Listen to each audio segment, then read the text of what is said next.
Hello, my name is Bononi, and today I will be talking with you about Ian Ruther.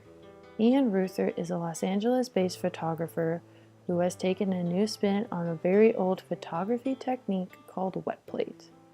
Ruther creates his own images by mixing his own developer, fixer, and other chemicals, which he uses to create unique, one-of-a-kind images that are not only beautiful but powerful.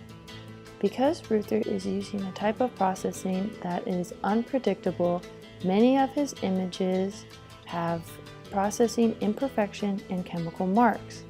These imperfections, however, add to the image's individuality and uniqueness. Ruther has traveled all over the United States in his one-of-a-kind processing truck. That not only is his mode of transportation, but also doubles as his camera. Because Ruther uses a truck for his camera, he is able to create some of the largest wet plate images ever created.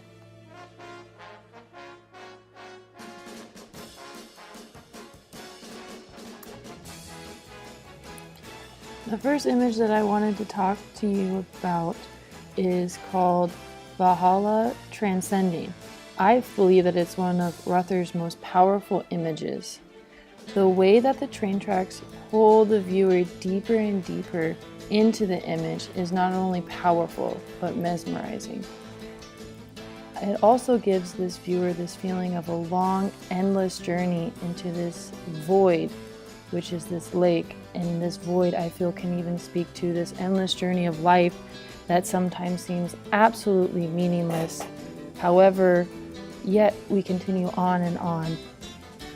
I also feel that the imperfections that are seen in this image in the dots and chemical marks give this image another component that helps break up this endless void.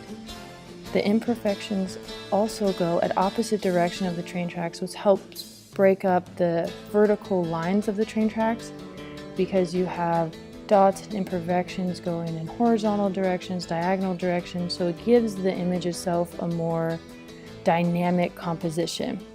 These imperfections also help to add this feeling of a hard and difficult journey because of how sharp and defined they are against such a soft gray background.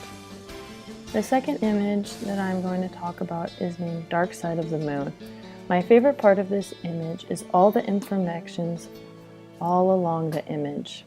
I do not think that the original composition of the actual image was very interesting because there is no middle ground in the image. There is only the front ground with the rocks, and the very far off distance you have these mountains, but then there's just gray, boring void, which is the lake. Without the imperfections in the image, that flat gray lake is not quite dynamic. However, the lines and chemical marks in the middle of the image offer a different composition and feeling to the overall image of this dull gray lake. It allows the viewer to feel as if they are looking at the lake as it is being broken down by some kind of chemical or solution and is slowly being dissolved away. I think this image could speak to how many of these beautiful, calm, clean, and clear places in our world are being destroyed by chemicals and man-made components, and just speaks to, if we are not very careful, we could lose these places altogether. The last image that I wanted to talk about is named Baby Tree.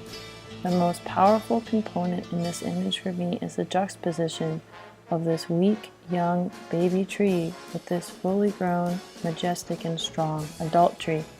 I feel that this image displays that in this world, the strongest and sometimes most dominating individuals were at one time and another just as weak and vulnerable as this baby tree. However, as individuals grow and continue to push themselves to become better and better, this is how people grow in strength and are able to turn themselves from baby trees into strong adult trees.